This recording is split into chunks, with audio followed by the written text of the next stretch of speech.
Buenos días, feliz sábado. Nuevamente nos reunimos en este día en torno a la palabra de Dios. Para empezar el culto, os invitamos a entonar juntos el himno 173. Vendrá el Señor.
Hoy nos acercaremos a la palabra en el libro de los jueces. Vamos a rescatar una historia que puede ser muy significativa para nosotros en este tiempo. Además, vamos a analizar unas cuantas noticias que evidentemente tienen relación con la profecía bíblica. Antes de todo, os invito a que me acompañéis en la oración. Señor y Padre nuestro que estás en los cielos, pedimos que tu Espíritu Santo sea nuestro Maestro, abre nuestra mente y nuestro corazón para entender la verdad presente y el mensaje bíblico para nosotros de hoy. En el nombre y por los méritos de Cristo. Amén. Amén. La verdad es que estoy muy contento y feliz porque estoy viviendo yo mismo unas realidades que las tenía muy lejanas en el futuro. Vamos a ver hoy la historia de los 300 de Jarod. No son aquellos 300 famosos de la película de la batalla, sino que son los 300 de Jarod. Esta historia la encontramos en Jueces, capítulo 6 y 7, vamos a ver hoy. En casa podemos leer toda la historia. Os decía que tenía yo en la mente algunas cosas que por años estaban muy lejanas en un futuro. Pero hoy día están ocurriendo noticias muy interesantes que nos llaman mucho la atención. Una de ellas es esta. En una semana sobre ecología, cambio climático, en Nueva York, pues pusieron un enorme reloj y resulta, todos los periódicos tomaron esta noticia y los títulos dicen que representa el tiempo que nos queda para salvar el planeta. Bueno, es muy interesante y sería interesante saber cómo es que esta gente es capaz de calcular el tiempo de esta manera, pero a mí me llama la atención una cosa, y es que los estudiosos de la Biblia perciben desde el punto de vista profético bíblico que nos estamos acercando muchísimo a la venida del Señor Jesús, que queda poco tiempo en nuestra historia. Por otro lado, pues aquí hay otro aspecto muy diferente de nuestra sociedad, de nuestro mundo, que está diciendo que queda muy poco tiempo. Aquí no estamos para poner fechas, pero sí parece ser que a veces el mundo no bíblico, pues resulta que posiblemente perciban también el acercarnos a la venida del Señor. Otra noticia interesante es esta, pues habréis visto que recientemente el Papa Francisco ha publicado una nueva encíclica, pero esta encíclica representa la agenda que propone para el mundo, y aquí en este periódico encuentro dos noticias interesantes. Así que esta agenda es para después de la pandemia, así que buena noticia. Vamos a superar esta pandemia. Pero no será solamente superar la pandemia, sino que habrá un repensar, dice, de todo el modelo económico y un repensar completo de la sociedad. No sé si te estás dando cuenta que lo que estamos viviendo es realmente esto. Y todas las fuerzas están implicadas. Y las fuerzas religiosas mayores, desde luego, y la primera de ellas, la Iglesia Católica, están implicadas directamente en estos asuntos. Ahora os invito a que hagáis un pequeño esfuerzo de imaginación. Imaginaos un adolescente que hace 30 años, como 30 años más o menos, pues vivía en un pueblo de Rumanía, donde en aquel entonces habían en toda la calle unas cuantas teles, no habían todas las casas teles, y los amigos nos reuníamos para ver alguna cosa en la tele, en la casa de alguno.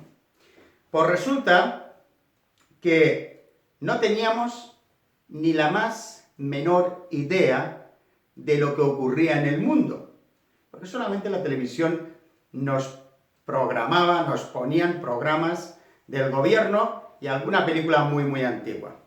Pues en aquel entonces, mi hermano mayor, que es 17 años mayor que yo, que también es pastor y que estudiaba la Biblia, la profecía biblia y estudiaba teología, me dijo un día, y a mí se me ha quedado en la mente, cuando en Estados Unidos la Corte Suprema va a cambiar o va a derribar la separación entre Estado y religión, y entonces darán decretos o leyes religiosas en contra de la conciencia. Hace 30 y tantos años. Yo no tenía ni idea de la Corte Suprema, yo era ese adolescente. no tenían ni idea de la Corte Suprema de Estados Unidos. Pues resulta que hoy día la mayoría de las personas que están en la Corte Suprema de Estados Unidos son religiosos, son personas religiosas, y la última, que hay una batalla ahora para nombrarla, es una persona que incluso pertenece a una sociedad secreta religiosa. Interesante, ¿no? Lo dejo solamente en interesante.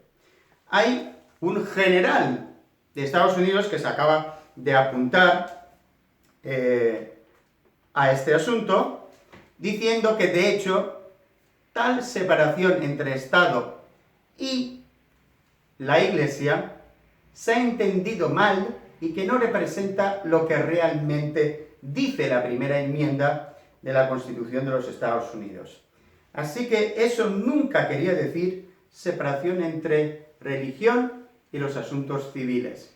Bueno, estas son noticias que tienen muchísimo que ver con la profecía bíblica. Y si tú eres un estudioso de la profecía bíblica, sabrías que Estados Unidos es un referente profético y además tiene que convertirse en un estado religioso. Y con Donald Trump ha empezado.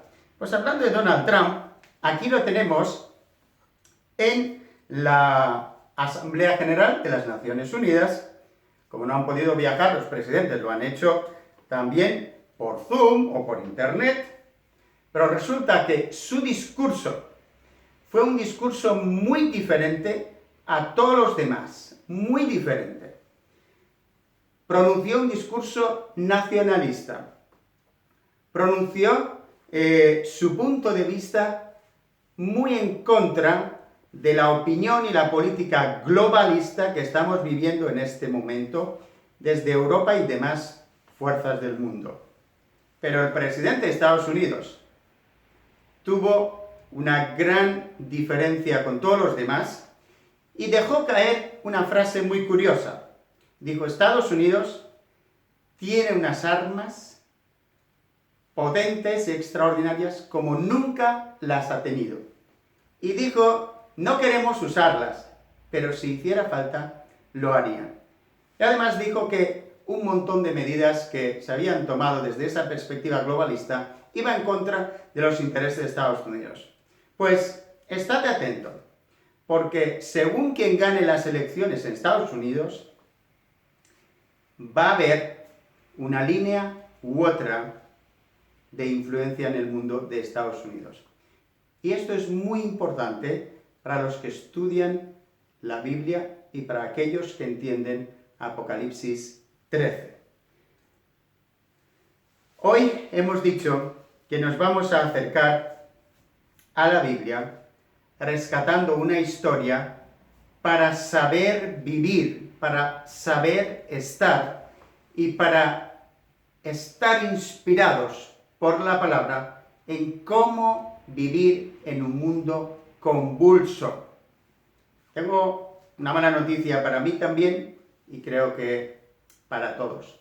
Aquellos tiempos de tranquilidad y felicidad de la historia del mundo quizás acaban de terminarse y estamos entrando en unos tiempos muy, muy convulsos.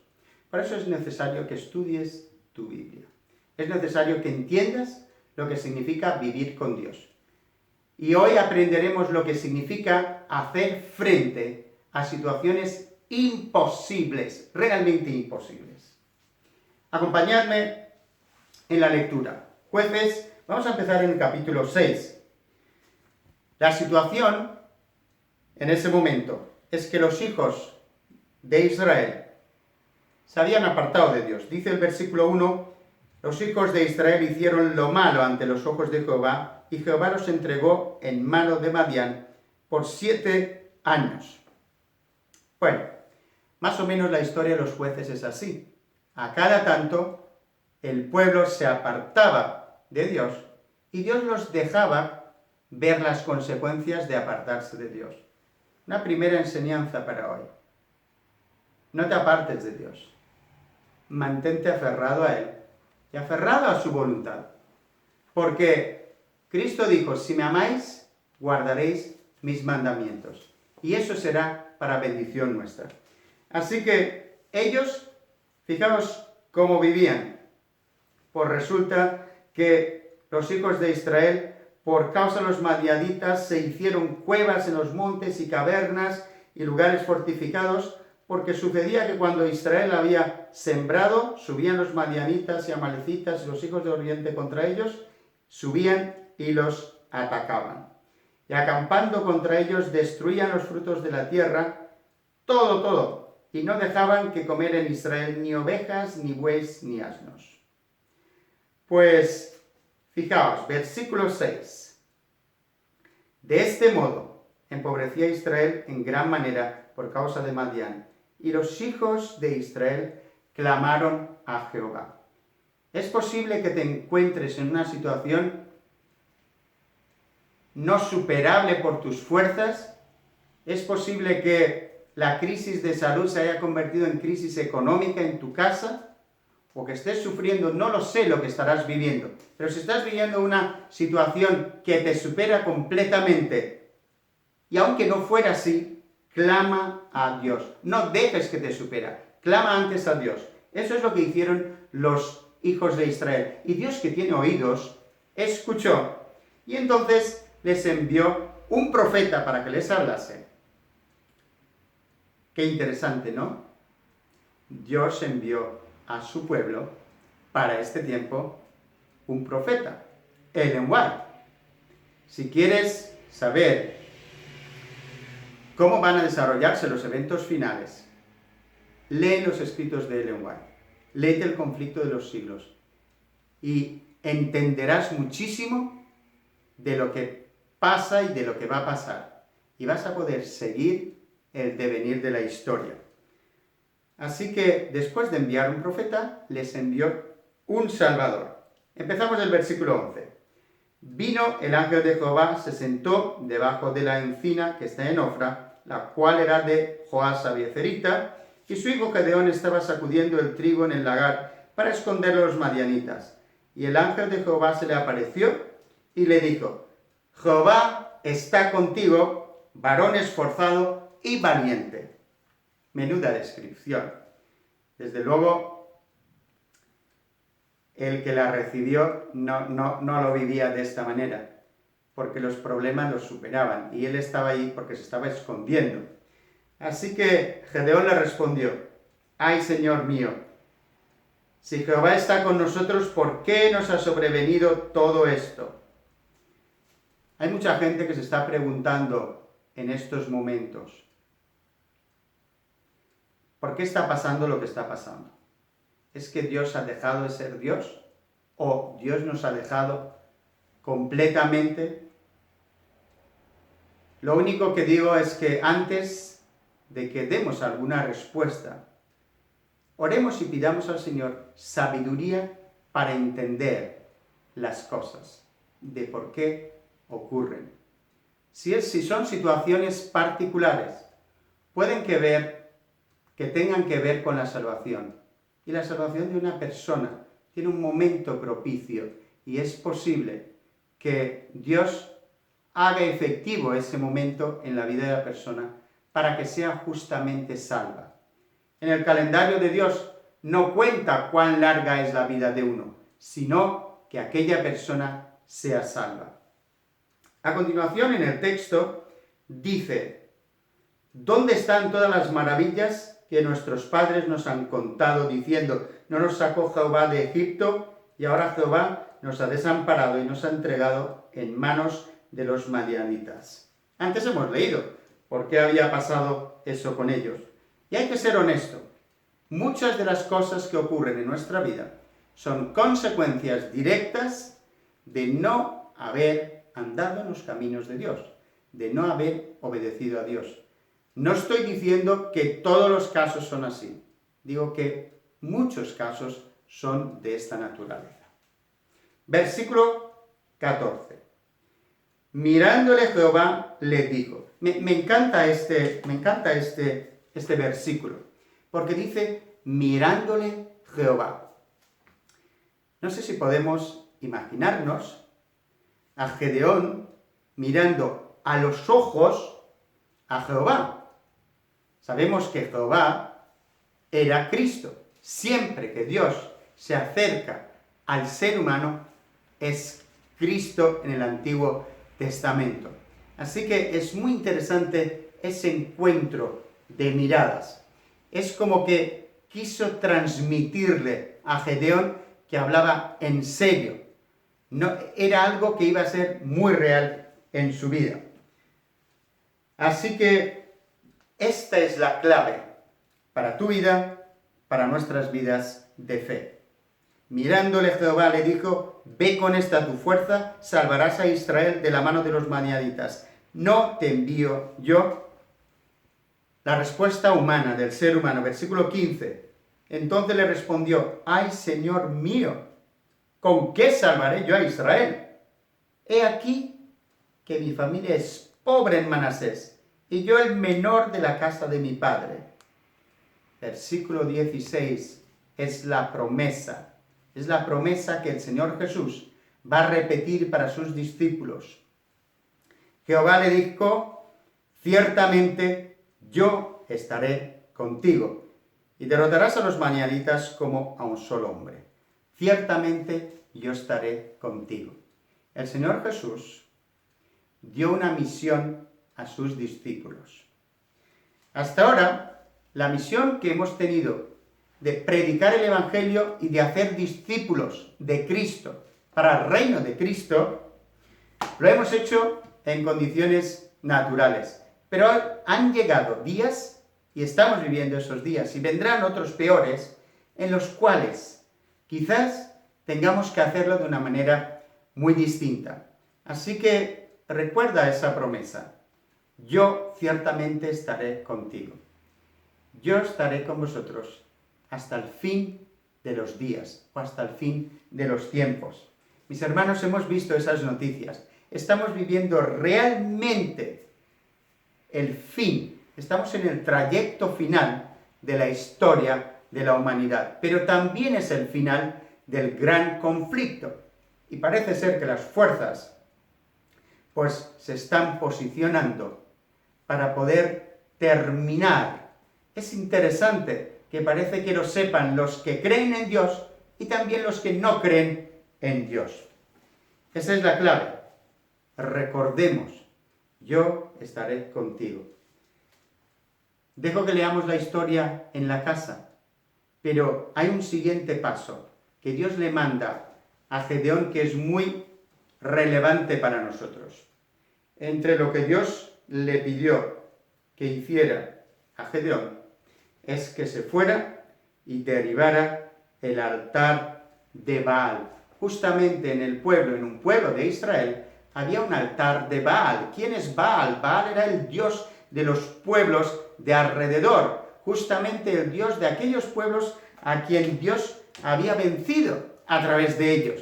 Curiosamente, ¿cómo es posible que ellos hayan cogido esos dioses, les hicieron altares en sus pueblos y los adoraban? Es absurdo. Sin embargo, esa es la realidad. Y Dios le mandó a Gedeón, antes de resolver sus problemas, que cortaran el palo de Asera y derribara el altar de Baal. Estamos en el versículo 25. Aconteció que la misma noche le dijo Jehová: toma un toro del hato de tu padre, el segundo toro de 7 años, derriba el altar de Baal que tu padre tiene, y corta también la imagen de Asera que está junto a él, y edifica altar a Jehová tu Dios en la cumbre de este peñasco, en lugar conveniente, y tomando el segundo toro, sacrifícalo en holocausto con la madera de la imagen de Asera que habrás cortado. Vamos a ver un poquito los dos elementos que hay aquí. No solamente hay que quitar lo malo de nuestras vidas, que está representado por los altares a Baal, sino que hay que elevar, hay que construir, hay que hacer un altar a Dios. Mis hermanos, el mundo tiene que saber claramente quién eres tú. Tiene que saber claramente en quién crees. Tiene que saber claramente si tu Dios es un Dios real y verdadero. ¿Cuál es el testimonio que estás dando? Esta historia nos muestra cómo Dios viene, llama directamente a una persona, la eleva a una posición extraordinaria y hace que sea un salvador de su pueblo. Conocéis lo que ocurrió. Dios contesta incluso a la falta de fe de Gedeón. Por 2 veces contesta a su ensueño. Cuando ya lo manda a conquistar, todavía quiere una prueba más y se va en el campo del enemigo y escucha un sueño que había dado Dios a los soldados que estaban allí. Así que fue completamente convencido de que Dios salvaría a su pueblo. Fijaos, versículo 7 en el capítulo 7. Entonces Jehová dijo a Gedeón: con estos 300 hombres que lamieron el agua os salvaré y entregaré a los madianitas en tus manos, y váyase toda la demás gente, que cada uno a su lugar. Hay 2 etapas. Primero, Gedeón dijo que todos aquellos que tenían miedo que se fueran a casa. 22.000 personas de 32 se fueron a casa. Y luego incluso aquellos, eran muchos para que Dios los salvase. He tenido el privilegio de ver aquella fuente, aquel pequeño río donde Gedeón llevó a su gente. Se llama la fuente de Jarod, y aquí el Señor le planteó un método de cómo separar a la gente. Aquí tenemos unos cuantos valientes que lo hicieron. Pues resulta que Dios dijo que se quedara solamente con aquella gente que bebieron agua rápidamente, no con aquellos que se pararon para tomar agua tranquilamente. Y de los 10.000 quedaron 300. Realmente se redujo el ejército 100 veces. ¿Por qué? Porque el Señor quería transmitir un mensaje muy claro. Versículo 2, capítulo 7.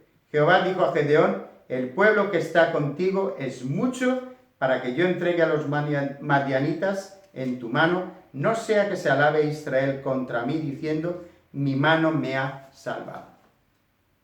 Mis hermanos, Dios es un Dios extraordinario. Tenemos un Dios omnipotente, pero es un Dios celoso, que no dará su gloria a otro. Por lo cual, si tú estás pidiendo que Dios intervenga en tu vida, estate dispuesto, esto es un principio, estate dispuesto a glorificar a Dios. Y cumple con este principio cuando Dios te haya contestado. Ponlo en tu corazón, experiméntalo con Dios y verás cómo Dios contesta para su gloria. De la misma manera lo hizo aquí, fue algo extraordinario. Con 300 hombres, pues ganó la guerra contra aquellas decenas de miles de personas. Evidentemente, Dios, para mostrar que era Él, pues les dio un método distinto. Fijaos, versículo 20, los 3 escuadrones tocaron las trompetas, quebrando los cántaros, tomaron en la mano izquierda las teas, en la derecha las trompetas con que tocaron, y gritaban por la espada de Jehová y la de Gedeón. Y se estuvieron firmes cada uno en su puesto en derredor del campamento. Entonces todo el ejército echó a correr, dando gritos y huyendo. Y los 300 tocaban las trompetas, y Jehová puso la espada de cada uno contra su compañero en todo el campamento. Y el ejército huyó. Esta es una gran victoria de Dios, hecha con el método de Dios, para la gloria de Dios. Pero aprendemos que siempre que nosotros clamamos al Señor, Él nos escucha y nos da la victoria. Estamos viviendo tiempos extraordinarios. El Señor Jesús, cuando andaba entre la gente, en Lucas capítulo 9, los versículos 23 al 25, desafió a la gente a pensar de manera diferente y a considerar este mundo no como el objetivo final.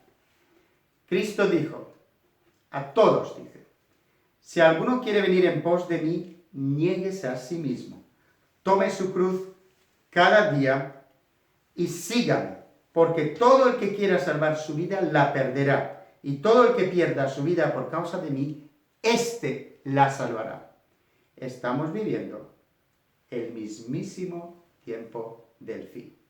Estas palabras del Señor Jesús son realmente lo importante para nuestra vida, para la salvación de nuestra vida. Todos los eventos de nuestro alrededor están diciendo esto, pero están diciendo otra cosa más. No son solamente noticias, sino que son noticias que dicen Dios tenía razón, Dios dice la verdad. Quiero estar con Dios. Esta tendría que ser nuestra decisión. En el versículo 26 continuó el Señor Jesús. Y es una pregunta que dejo hoy para nosotros. Pues, ¿qué aprovecha al hombre si gana todo el mundo y se destruye o se pierde a sí mismo? Porque el que se avergonzare de mí y de mis palabras, de éste se avergonzará el Hijo del Hombre cuando venga en su gloria, en la del Padre y de los santos ángeles. Yo no me canso de decir, estamos viviendo la venida del Señor Jesús. Esta es la verdad presente. La aplicación de esta verdad es que vivamos cristianamente y bíblicamente esa espera. Que el Señor te ayude a ti, me ayude a mí, y que esté con cada uno de nosotros. Amén.